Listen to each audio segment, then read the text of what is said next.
ଖାଇସାରିଲଣି? ଖାଇ ନଥିଲେ କ'ଣ ଖାଇବାକୁ ଦେବ କି? ଏମିତି କ'ଣ ରାଗୁଛ ଯେ? ରାଗିବିନି?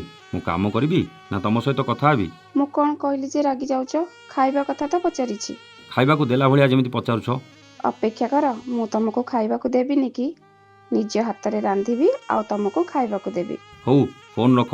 ତମର ସେ ବାଜେ କଥା ଶୁଣିବାକୁ ମୋ ପାଖରେ ସମୟ ନାହିଁ। କ'ଣ କହିଲ? ମୁଁ ବାଜେ କଥା କହୁଛି ତ?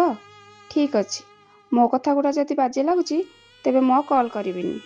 ଗଲା, ରାଗିଗଲା। କ'ଣ କରିବି? ଅଫିସରେ କାମ କରିବି ନା ଖାଲି ତା ସହ ଏମିତି କଥା ହେଉଥିବି? ହଉ, ମୁଁ ଫୋନ୍ ଲଗେଇ କଥା ହେଇଯାଏ, ନହେଲେ ସେ ଚଣ୍ଡୀ ମୋ ମୁଣ୍ଡ ଖାଇଦେବ। କ'ଣ ହେଲା? ଫୋନ୍ କାଟିଦେଲୁ? ମୋ ଫୋନ୍, ମୋ ମନ, ମୋ ଇଚ୍ଛା ହେଲା ଫୋନ୍ କାଟିଦେଲି। ତମର କ'ଣ ଗଲା? ତୁ ଏମିତି ସବୁବେଳେ ରାଗିଲେ କେମିତି ହେବ? ମୁଁ କ'ଣ ଅଫିସରେ କାମ କରିବିନି? ମୁଁ କ'ଣ ମନା କଲି ତମେ ଅଫିସରେ କାମ କର? ମୁଁ ରଖୁଛି। ତୁ ଏମିତି ରାଗିକି ଫୋନ୍ କାଟିଲେ ମୁଁ କ'ଣ ଭଲରେ କାମ କରିପାରିବି? ତମେ ଭଲରେ କାମ କର କି ମନ୍ଦରେ କାମ କର, ମୋର କ'ଣ ଯାଏ ଆସୁଛି? ହଉ ଶୁଣ, ମୁଁ ଅଫିସ କାମ ସାରି ଗଲେ ତତେ ଦେଖା କରିକି ଯିବି। ନା ଥାଉ, ଦରକାର ନାହିଁ। 2 ପ୍ଲେଟ୍ ମୋମୋ ଆଉ ଯେତେ ଗୁପଚୁପ୍ ଖାଇବୁ ସବୁ ଖୋଇବି। ସତରେ? କେତେବେଳେ ଆସିବ? ଅଫିସ ସାରି ଗଲେ କଲ୍ କରିବି। ଏବେ ରାଗ ଶାନ୍ତ ହେଇଗଲା ତ? ହେ ପ୍ରଭୁ, ୟାକୁ କେମିତି ଗଢ଼ିଛ କେଜାଣି? ସେ ପୁଣି ମୋ ଭାଗ୍ୟରେ ଜୁଟେଇଛ।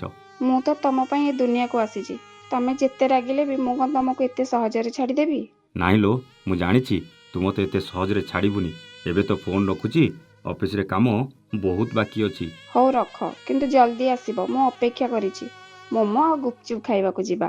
ହଉ ହେଲା, ଫୋନ୍ ରଖିଲେ ତ ଅଫିସ କାମ ଜଲ୍ଦି ସାରିକି ଯିବି। କାମ ସାରିବା ଡେରି ହେଇଗଲେ ତୋ ନାକ ଅଗରେ ଯେଉଁ ରାଗ ଅଛି ମୁଁ କ'ଣ ସମ୍ଭାଳି ପାରିବି? ହଉ, ମୁଁ ରହୁଛି, ତମେ ଜଲ୍ଦି କାମ ସାରିକି ଆସ।